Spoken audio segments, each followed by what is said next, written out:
Hello students, welcome to White Ray Institute.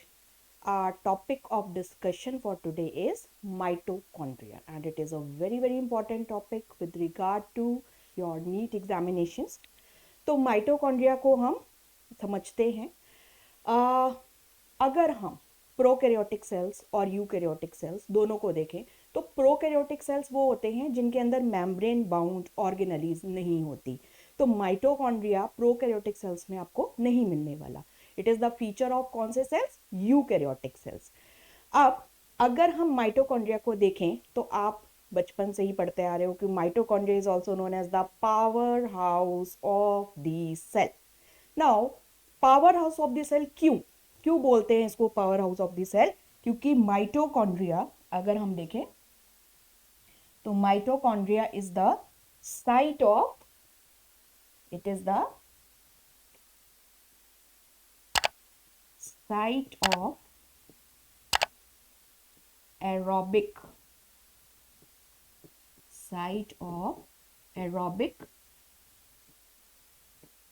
respiration। ठीक है, तो माइटोकॉन्ड्रिया किसकी साइट है? एरोबिक रेस्पिरेशन की। एंड एरोबिक रेस्पिरेशन की साइट होने की वजह से मैक्सिमम एटीपी की सिंथेसिस अगर होगी तो वो कहां होती है? माइटोकॉन्ड्रिया में। So it is also the site of ATP production. ठीक है, अब एटीपी को हम क्या बोलते हैं? Energy currency. ठीक है, तो आपके सेल की मैक्सिमम एनर्जी करेंसीज कहां पे सिंथेसाइज हो रही हैं? माइटोकॉन्ड्रिया में। और माइटोकॉन्ड्रिया किस चीज की साइट है? एरोबिक रेस्पिरेशन की। वो रेस्पिरेशन जो ऑक्सीजन की प्रेजेंस में कंप्लीट होती है। Now coming to the structure of mitochondria. Mitochondria का स्ट्रक्चर अगर हम देखें तो माइटोकॉन्ड्रिया एक डबल मेम्ब्रेन बाउंड ऑर्गेनेली है। तो इसके पास दो मेम्ब्रेन्स हैं। एक मेम्ब्रेन जो आपको बाहर दिख रही है, जो ये पूरी बाउंड्री बना रही है सेल की। ठीक है, तो माइटोकॉन्ड्रिया की, तो ये जो आउटर मेम्ब्रेन है ये बाउंड्री बनाती है किसकी? माइटोकॉन्ड्रिया की। आउटर मेम्ब्रेन के बारे में अगर हम और ध्यान से देखें तो आउटर मेम्ब्रेन कैसी होती है? आउटर मेम्ब्रेन आप देखें स्मूथ होती है। ठीक है, और परमिएबल होती है। कैसी होती है? स्मूथ होती है, परमिएबल होती है, और specifically it is rich in special type of proteins known as porin proteins. किस टाइप के प्रोटीन्स में रिच होती है? Porin proteins. ये पॉइंट काफी इंपॉर्टेंट है, इसको आपने ध्यान में रखना है। Porine proteins are present in the outer membrane of mitochondria, outer membrane of plastids, and outer membrane of the cell wall of gram-negative bacteria। तो ये तीन जगह पे पोरिन प्रोटीन्स एनसीईआरटी बताती है मेनली। एक आउटर मेम्ब्रेन ऑफ माइटोकॉन्ड्रिया में, ठीक है, एक आउटर मेम्ब्रेन ऑफ प्लास्टिड्स में, and outer membrane of the cell wall of gram negative bacteria. तो ये पॉइंट आपका इंपॉर्टेंट आ जाए। अगर आउटर मेम्ब्रेन की कॉम्पोजिशन पे नजर डालें तो 40% लिपिड्स, 60% प्रोटीन्स। ठीक है, 40% लिपिड्स की बनी होती है, 60% प्रोटीन्स की बनी होती है, एंड हाई कोलेस्ट्रॉल, इसके अंदर हाई कोलेस्ट्रॉल होता है, एंड लो कार्डियोलिपिन्स। कार्डियोलिपिन्स की अगर हम बात करें तो कार्डियोलिपिन्स कुछ ऐसे आपके सब्सटेंसेस होते हैं जो इलेक्ट्रॉन ट्रांसपोर्ट चेन में यूज होते हैं। तो क्योंकि इलेक्ट्रॉन ट्रांसपोर्ट चेन जो है आउटर मेम्ब्रेन पे अकर नहीं करती है ना, कहां अकर करती है? मोस्ट रिपीटेड क्वेश्चन है, इनर मेम्ब्रेन पे, जिसपे अभी हम आने वाले हैं। तो कार्डियोलिपिन्स में ये लो होती है। नेक्स्ट, आउटर मेम्ब्रेन के बाद जब हम थोड़ा सा अंदर की तरफ जाएंगे तो हमें क्या मिलेगा? Inner membrane. इनर मेम्ब्रेन की अगर हम बात करें तो आप ये देख रहे हैं कि इनर मेम्ब्रेन जो है ये हाईली फोल्डेड स्ट्रक्चर है ना, आपको ये दिख रहा है, इस पे फोल्ड्स दिख रहे हैं, और ये फोल्ड्स में ये आपको मैट्रिक्स की तरफ आते हुए दिख रहे हैं। तो ऐसे फोल्ड्स को हम क्या बोलते हैं? क्रिस्टे। क्या बोलते हैं? क्रिस्टे। इनर मेम्ब्रेन के फोल्ड्स को क्रिस्टे बोला जाता है। क्रिस्टे मैट्रिक्स की तरफ हैं, इनके फोल्ड्स कौन सी तरफ हैं? मैट्रिक्स की तरफ हैं। तो इस तरह से इनर मेम्ब्रेन को अगर हम देखें तो हाईली फोल्डेड स्ट्रक्चर्स क्रिस्टे आपको दिखाई देंगे। अगर ये क्रिस्टे देखें तो फंजाई में क्रिस्टे कैसे दिखते हैं, ध्यान से सुनना, बड़ा इंपॉर्टेंट पॉइंट है। फंजाई में क्रिस्टे प्लेट लाइक दिखते हैं, ठीक है, और वेसिकल शेप्ड है ना, थैलियों जैसे दिखते हैं, किसमें, यूग्लिना। अब आप ये सोच रहे होंगे कि ये जो इनर मेम्ब्रेन है ये क्यों फोल्डेड है, इसने क्रिस्टे क्यों बनाए हुए हैं। तो ये again very very important point है कि क्रिस्टे जो होते हैं वो इंक्रीज कर रहे हैं किसको, सरफेस एरिया को। तो कोई भी चीजें फोल्ड होती है तो उसका मेन पर्पस क्या होता है, इंक्रीज करना, किसको, सरफेस एरिया को। तो क्रिस्टे इंक्रीज करते हैं किसको, सरफेस एरिया को। और जो भी सेल्स एक्टिव होंगे, है ना, जिन भी सेल्स को ज्यादा एटीपी की जरूरत होगी उनमें आपको क्रिस्टे ज्यादा दिखेंगे, ठीक है। तो number of cristae will be more in कौन से सेल्स, एक्टिव सेल्स। तो ये पॉइंट आपने ध्यान रखना है। तो अभी हमने क्या पढ़ा कि ये डबल मेम्ब्रेन बाउंड ऑर्गेनली है। आउटर मेम्ब्रेन को पढ़ा हमने, इनर मेम्ब्रेन को पढ़ा हमने। इनर मेम्ब्रेन के फोल्ड्स को हमने पढ़ा जिनको हम क्या बोलते हैं, क्रिस्टे, जिनका क्या पर्पस था, इंक्रीजिंग द सरफेस एरिया। अब हम ये देखते हैं कि इनर मेम्ब्रेन किस चीज की बनी होती है। तो जैसे कि आउटर मेम्ब्रेन में 40% लिपिड्स थे, इनर मेम्ब्रेन में लिपिड्स 20% है, ठीक है। आउटर मेम्ब्रेन में 60% प्रोटीन थे, इनर मेम्ब्रेन में 80% प्रोटीन थे। आउटर मेम्ब्रेन में कोलेस्ट्रॉल हाई था, कार्डियोलिपिन कम थे, इसमें उल्टा है, कार्डियोलिपिन इसमें ज्यादा है और कोलेस्ट्रॉल इसमें कम है, ठीक है। तो लेस कोलेस्ट्रॉल मोर कार्डियोलिपिन, ठीक है। अब यहां पे एक और चीज आप सब बच्चे ध्यान से देखेंगे कि क्रिस्टे किसी किसी जगह पे ऐसे फ्यूज हो गए हैं, कुछ कुछ प्लेसेस हैं जहां पे क्रिस्टे क्या हो गए हैं, फ्यूज हो गए हैं। तो ये फ्यूज्ड क्रिस्टे हैं, ठीक है। तो ये यहां पे आप ये देख सकते हैं। अब एक और क्वेश्चन आता है कि आउटर मेम्ब्रेन और इनर मेम्ब्रेन क्या आपस में कम्युनिकेट कर सकती हैं। तो आंसर है yes, outer membrane inner membrane के साथ कम्युनिकेट कर सकती है सर्टेन पॉइंट्स पे, ठीक है।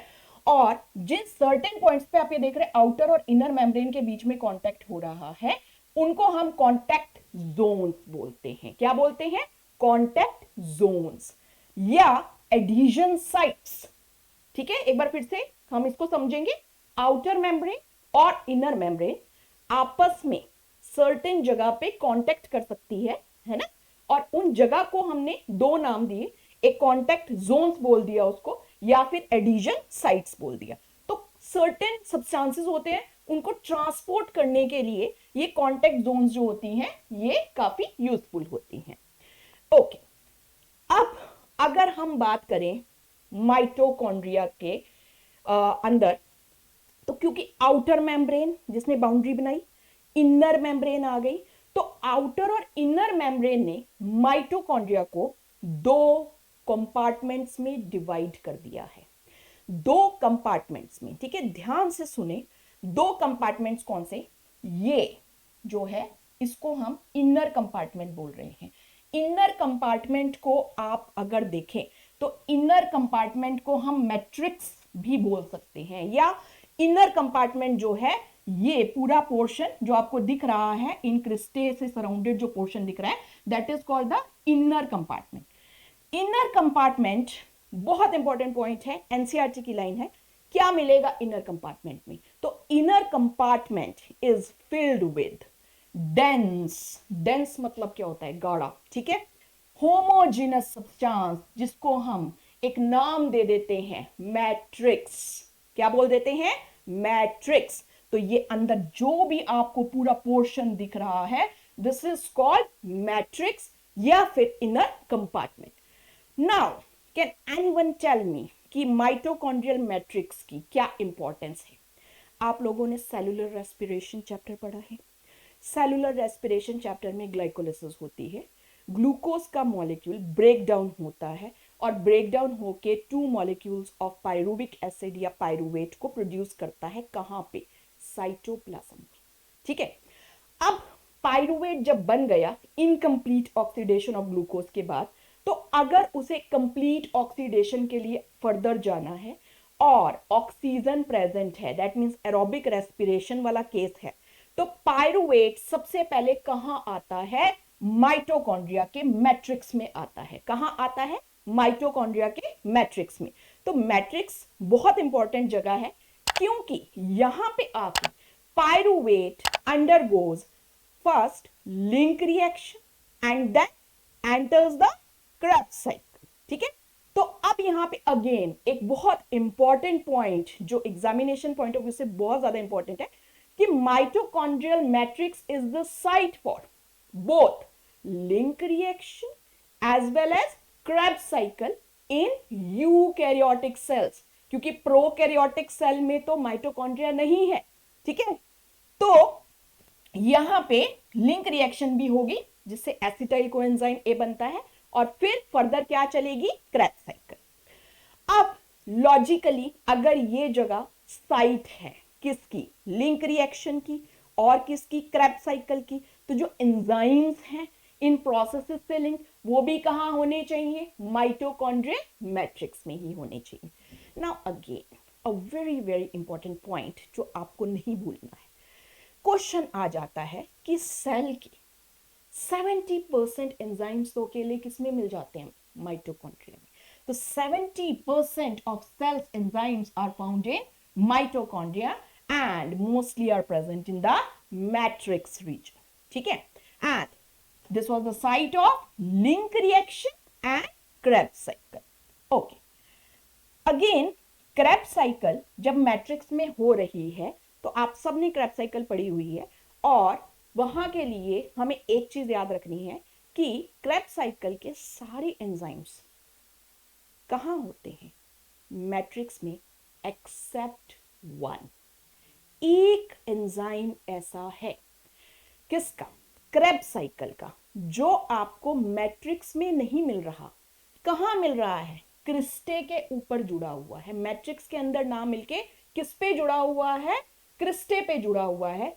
क्या कोई मुझे बता सकता है कि उस अकेले एंजाइम का क्या नाम है, जो है तो क्रेब्स साइकिल का एंजाइम लेकिन पड़ा कहां है? मैट्रिक्स में नहीं, किस पे जुड़ा हुआ पड़ा है? क्रिस्टे पे। तो that enzyme is again very very important point, that enzyme is succinate dehydrogenase. What is the name of that enzyme? Succinate dehydrogenase. It is the only enzyme of Krebs cycle which is attached to the cristae. ठीक है, ये बिल्कुल नहीं भूलना। Now यहां आपको inner compartment में और क्या दिखने वाला है? ठीक है, ये मैट्रिक्स जो है, क्या इसमें सिर्फ एंजाइम्स ही पड़े हैं? हाँ, या कुछ और भी है?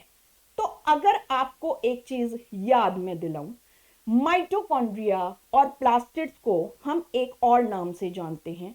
इनको हम एंडोसिम्बायोन्ट्स भी बोलते हैं। ठीक है, और इनको हम सेमी ऑटोनॉमस ऑर्गेनेलिस भी बोलते हैं। ठीक है, तो अब अगर ये एक सेमी ऑटोनॉमस ऑर्गेनेली है माइटोकॉन्ड्रिया, इसका मीनिंग समझिए।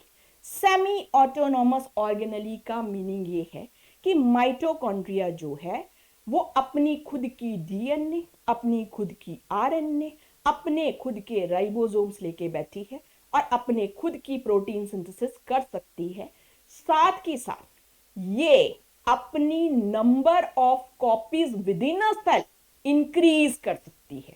तो ये इंडिपेंडेंट है, सेल डिवीजन के साथ नहीं, ये अपने आप विद इन अ सेल अपनी कॉपीज बना सकती है, अपने खुद के प्रोटीन्स बना सकती है। और शायद आप लोगों को ये चीज भी पता होनी चाहिए कि इसका जेनेटिक कोड भी थोड़ा बहुत डिफरेंट होता है एक नॉर्मल जेनेटिक कोड से। There are few exceptions in the genetic code of mitochondria जो इसको थोड़ा डिफरेंट बना देती है।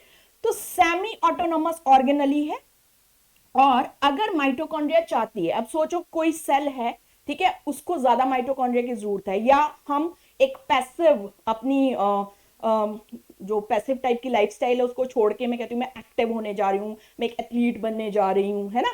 तो मेरे सेल्स को क्या चाहिए? ज्यादा ऑक्सीजन चाहिए। ज्यादा ऑक्सीजन जब चाहिए, ज्यादा एटीपी जब प्रोड्यूस करनी है, तो माइटोकॉन्ड्रिया का काउंट भी क्या होना चाहिए? इंक्रीज होना चाहिए। तो क्या mitochondria within a cell अपना काउंट इंक्रीज कर सकती है? आंसर है यस। कौन से प्रोसेस से? Very very important point again, कौन से प्रोसेस से माइटोकॉन्ड्रिया डिवाइड कर सकती है? This process is simple fission. ठीक है, तो जैसे बैक्टीरियल सेल फिशन से डिवाइड करके 1 से 2 बन जाते हैं, इसी तरह से माइटोकॉन्ड्रिया भी फिशन से अपनी कॉपीज को क्या कर सकती है? इंक्रीज कर सकती है within the cell.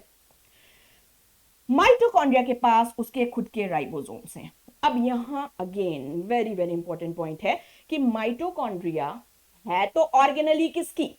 Eukaryotic cells की, बट राइबोसोम इसके पास प्रोकैरियोटिक सेल वाले हैं। कौन से टाइप के हैं? देखो 70S टाइप के। ठीक है, जो यूकैरियोटिक सेल्स होते हैं उसमें एंडोप्लाज्मिक रेटिकुलम के ऊपर RER के ऊपर जो राइबोसोम्स होते हैं वो 80S टाइप के होते हैं, लेकिन यहां पे माइटोकॉन्ड्रिया के अंदर इवन तक की प्लास्टिड्स के अंदर भी जो राइबोसोम्स की टाइप दिखती है वो प्रिमिटिव टाइप की दिखती है। कौन सी वाली? 70S टाइप की। तो ये पॉइंट आपने बिल्कुल भी नहीं भूलना है। फिर एक एक्सेप्शनल केस है जो कई बार देखने को मिलता है कि मेमेलियन माइटोकॉन्ड्रिया में कई बार आपको 55S टाइप के एक्सेप्शनल टाइप के राइबोसोम्स भी देखने को मिल सकते हैं। ठीक है, लेकिन मेन पॉइंट जो आएगा अगर पेपर में आएगा तो राइबोसोम्स आपने कौन से वाले सिलेक्ट करके आने? 70S टाइप के। किसके अंदर? माइटोकॉन्ड्रिया के अंदर। ओके, नेक्स्ट देखो माइटोकॉन्ड्रियल डीएनए। माइटोकॉन्ड्रिया के पास खुद की डीएनए है। अगर मैं यहां पे देखूं तो ये मुझे डीएनए दिखाई दे रही है। ठीक है, किसकी? माइटोकॉन्ड्रिया की। हमारी यूकैरियोटिक सेल्स की मेन डीएनए कहां पे लोकेटेड है? न्यूक्लियस के अंदर। लेकिन माइटोकॉन्ड्रिया अपनी खुद की डीएनए लेके बैठा है। क्या इसकी डीएनए जो न्यूक्लियस के अंदर डीएनए उससे डिफरेंट है? Answer is yes, it is different. How it is different? You can see this DNA is circular. कैसी दिख रही है? सर्कुलर। सर्कुलर है लेकिन डबल स्ट्रैंडेड है। कई बार एक्सेप्शनल केसेस में, ठीक है, एक्सेप्शनल केसेस में लीनियर डीएनए देखने को मिल जाती है, बट मोस्टली अगर हम देखें तो मोस्टली माइटोकॉन्ड्रिया की DNA double stranded circular DNA है। Again it is resembling the prokaryotic cells. ठीक है, प्रोकैरियोटिक सेल्स बैक्टीरियल सेल्स में किस टाइप की डीएनए देखने को मिलती है? Double stranded circular. माइटोकॉन्ड्रिया में भी कैसी देखने को मिल रही है? Double stranded circular. Now DNA का ज्यादातर एक सिंगल मॉलिक्यूल होता है। ठीक है, तो इसका डीएनए का कितने मॉलिक्यूल्स दिख जाएंगे within a mitochondria? Single molecule ही दिखेगा, बहुत सारे डीएनए मॉलिक्यूल्स नहीं दिखेंगे। और इनकी डीएनए का G+C रेशो क्या रहता है? हाई रहता है। ठीक है, तो जब आप जेनेटिक्स पढ़ते हैं, आप पढ़ते हैं कि G+C रेशो होता है, A+T रेशो होता है, तो इसमें G+C रेशो हाई रहता है। This is one of the point you have to remember. Now mitochondria has its own RNA। अब RNA अगर इसके पास है तो इसके पास RNA कौन सी वाली होगी? इसके पास rRNA होगी खुद की, tRNA होगी, ठीक है, और ऑब्वियसली mRNA भी होगी। तो messenger RNA, transfer RNA and ribosomal RNA, तीनों टाइप की RNAs ये अपने पास लेके बैठा है।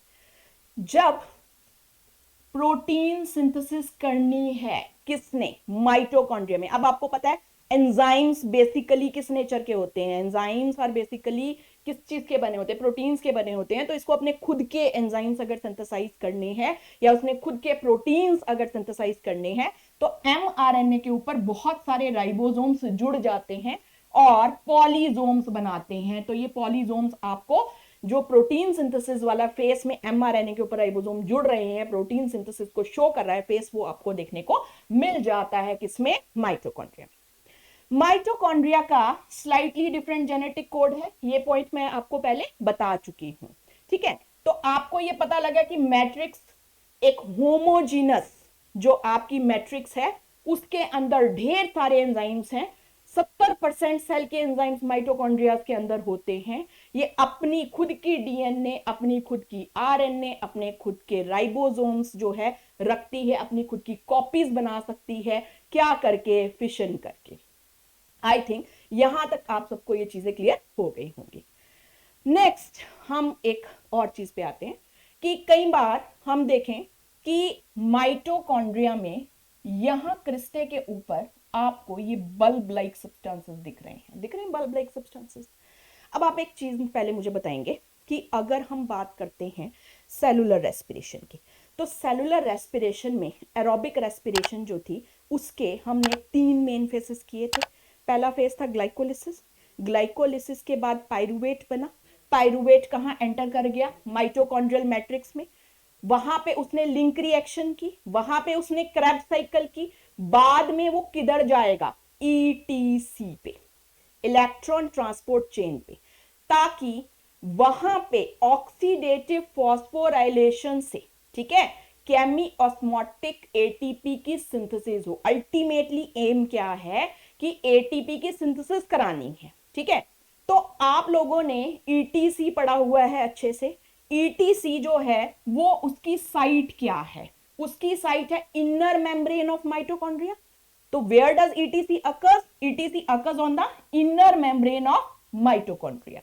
लेकिन इनर मेम्ब्रेन और मैट्रिक्स और आउटर मेम्ब्रेन को अगर हम देखें तो आपको यहां पे आउटर और इनर मेम्ब्रेन के बीच में एक चैम्बर दिखाई दे रहा है, ठीक है। एक चैम्बर तो ये था जिसको हमने इनर कंपार्टमेंट बोला था।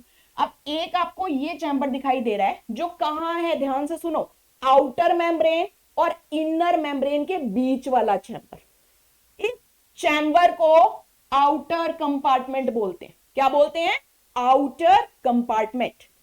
और पेरी माइटोकॉन्ड्रियल स्पेस भी इसको बोल सकते हैं, या इंटर मेम्ब्रेनल स्पेस भी बोल सकते हैं। तीनों एक ही चीज के अलग अलग नाम है, outer compartment, peri mitochondrial space या inter membranal space.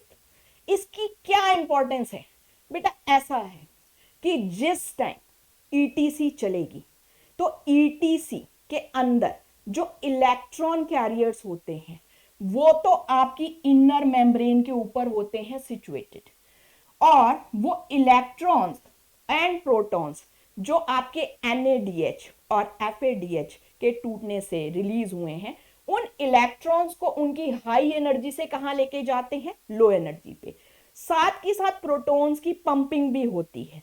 Protons pump होके किधर इकट्ठे होने शुरू हो जाएंगे, ध्यान से सुनना, आउटर कंपार्टमेंट में प्रोटॉन्स का जो कंसंट्रेशन है वो बढ़ना शुरू हो जाता है, क्योंकि प्रोटॉन्स जो हैं वो किधर जा रहे हैं, वो पंप होके किधर जा रहे हैं, इनटू द आउटर कंपार्टमेंट जा रहे हैं। धीरे धीरे प्रोटॉन्स की कंसंट्रेशन यहां पे क्या हो जाएगी, increase as compare to the matrix, ठीक है।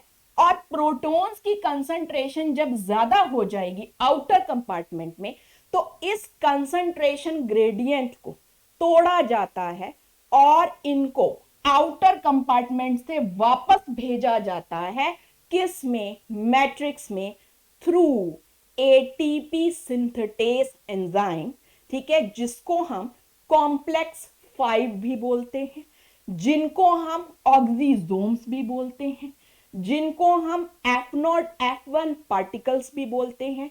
तो वो जो होते हैं वो इन प्रोटॉन्स को, ठीक है, तो अगर ये प्रोटॉन्स हैं तो हर ऑक्सीजोम जो है 2 प्रोटॉन्स को एट अ टाइम जब भेजेगा तो एक एटीपी का मॉलिक्यूल सिंथेसाइज करेगा बाय केमी ऑस्मोसिस, ठीक है। तो ये आपको जो बल्ब लाइक स्ट्रक्चर्स दिख रहे हैं ये एग्जैक्टली कौन है, ये एटीपी सिंथेटेस एंजाइम्स हैं या कॉम्प्लेक्स 5 है किसका, इलेक्ट्रॉन ट्रांसपोर्ट सिस्टम का, और इनको हम F0 F1 पार्टिकल्स भी बोलते हैं। अगर एक ऑक्सीजोम को आप थोड़ा पास से जाके देखो तो आप देख रहे हो ना कि इसका जो फेस है वो किधर है, मैट्रिक्स वाली तरफ। तो यहां पे ये इसकी स्टॉक है और ये जो है इसका हेड है। अगर हम स्टॉक को देखें तो स्टॉक ने क्या दिया हुआ है, एक रास्ता दिया हुआ है ना। ये मेम्ब्रेन के थ्रू जब प्रोटॉन्स आएंगे तो उनको रास्ता कौन देगा, वो स्टॉक। और ये जो हेड है यहाँ पे एडीपी और इनऑर्गेनिक फॉस्फेट आपस में जुड़ेंगे प्रोटॉन्स के गिरने की वजह से, क्या सिंथेसाइज करने के लिए, एक एटीपी। और एटीपी कहां जनरेट हो रहा है, इन द मैट्रिक्स। प्रोटॉन्स कहां वापस आ रहे हैं, इन द मैट्रिक्स। किसके थ्रू, इन ऑक्सीजोम से F0 F1 पार्टिकल्स के थ्रू, ठीक है। तो ये जो है केमी ऑस्मोसिस की साइट है ऑक्सीजोम्स, एटीपी सिंथेसिस की साइट है ऑक्सीजोम्स, और इनके डिस्कवरर्स फर्नांडिस मोरन्स के नाम पे इनको कई बार हम फर्नांडिस मोरन्स पार्टिकल्स भी बोल देते हैं। ठीक है, तो ये इस तरीके से आपको ध्यान रखना है कि एग्जैक्टली किस किस जगह पे माइटोकॉन्ड्रिया में क्या क्या हो रही है। तो अगर आपके पास क्वेश्चन आता है कि साइट ऑफ ईटीसी क्या है माइटोकॉन्ड्रिया में, तो कौन है भाई, इनर मेम्ब्रेन है। साइट ऑफ एटीपी सिंथेसिस कौन सी है एग्जैक्टली तो आप बोलोगे जी ऑक्सीजोम्स या एफनोडेफन पार्टिकल्स या कॉम्प्लेक्स 5 है। ठीक है, साइट ऑफ लिंक रिएक्शन कौन सी है जी माइटोकॉन्ड्रिया में, या साइट ऑफ क्रेब्स साइकिल कौन सी है जी माइटोकॉन्ड्रिया में, तो मैट्रिक्स है। ठीक है, और ये सारे प्रोसेस तभी हो सकते हैं अगर कौन सी रेस्पिरेशन चल रही हो, एरोबिक रेस्पिरेशन। तो अगर मैं कहूं कि site of aerobic respiration cell के अंदर कौन है, तो माइटोकॉन्ड्रिया है। ठीक है, एटीपी प्रोडक्शन सबसे ज्यादा कहां होता है, माइटोकॉन्ड्रिया में होता है। Last but not the least, क्या हम माइटोकॉन्ड्रिया को देख सकते हैं? अगर आप कहो कि हमें जी माइटोकॉन्ड्रिया देखने हैं, ठीक है, माइक्रोस्कोप के नीचे देखने हैं, क्या इतना आसान है माइटोकॉन्ड्रिया को देखना? तो भाई बहुत क्लियर स्ट्रक्चर तो हमें नहीं दिख सकता, लेकिन फिर भी हम इनको देख सकते हैं। इनको देखने के लिए हम क्या कर सकते हैं, what we can do is we can use a stain जिसका नाम है, just a second, we can use a stain जिसका नाम है Janus green B stain. Stain का नाम एक बार सारे बच्चे ध्यान से देख ले कि स्पेसिफिकली माइटोकॉन्ड्रिया को स्टेन करने के लिए हम Janus green B stain use कर सकते हैं। सो एक बार फास्ट हम इसका रिकैप करेंगे। Mitochondria is a double membrane bound organelle. It is the feature of eukaryotic cells. It is also known as powerhouse of the cell. Mitochondria एक semi autonomous organelle है जो अपना नंबर खुद से इंक्रीज कर सकती है, क्या करके, फिशन इंक्रीज करके। क्योंकि ये एक डबल मेम्ब्रेन बाउंड ऑर्गेनली है तो इसके पास 2 मेम्ब्रेन्स है, outer membrane and inner membrane. Outer membrane इसकी बाउंड्री बना रही है। आउटर मेम्ब्रेन स्मूथ होती है, परमिएबल होती है, रिच होती है पोरिन प्रोटीन्स में। इनर मेम्ब्रेन जो होती है वो हाईली फोल्डेड होती है और उसके फोल्ड जो फेस करते हैं मैट्रिक्स वाली तरफ, उनको हम क्रिस्टे बोलते हैं। अगर हम माइटोकॉन्ड्रिया के अंदर 2 मेन कंपार्टमेंट्स देखें तो 2 मेन कंपार्टमेंट्स में से एक आउटर कंपार्टमेंट है जो आउटर मेम्ब्रेन और इनर मेम्ब्रेन के बीच के स्पेस को बोला जाता है। वहां पे प्रोटॉन्स की कंसंट्रेशन इंक्रीज होने के बाद ग्रेडियंट सेट होता है जो एटीपी की सिंथेसिस में हेल्प करेगा लेटर ऑन ईटीसी के टाइम। ठीक है, और ये जो इनर वाला कंपार्टमेंट है जिसको हम होमोजीनस मैट्रिक्स भी बोलते हैं, ये खूब सारे एंजाइम्स में, खूब सारे प्रोटीन्स में रिच होता है। खुद की डीएनए, खुद की आरएनए, खुद के राइबोसोम्स इसमें देखने को मिलते हैं। Hope everybody is clear with mitochondria. So thank you all and keep on watching the videos posted by White Ray Institute. Hopefully सबको लेक्चर पसंद आया होगा माइटोकॉन्ड्रिया वाला। तो जिस तरह से mitochondria power house of the cell है, White Ray institute power house है किसके लिए, नीट की प्रेपरेशन करने वाले सारे स्टूडेंट्स के लिए। तो सभी स्टूडेंट्स प्लीज हमारे चैनल को लाइक करें, सब्सक्राइब करें और बेल आइकन को प्रेस करें। Thank you all.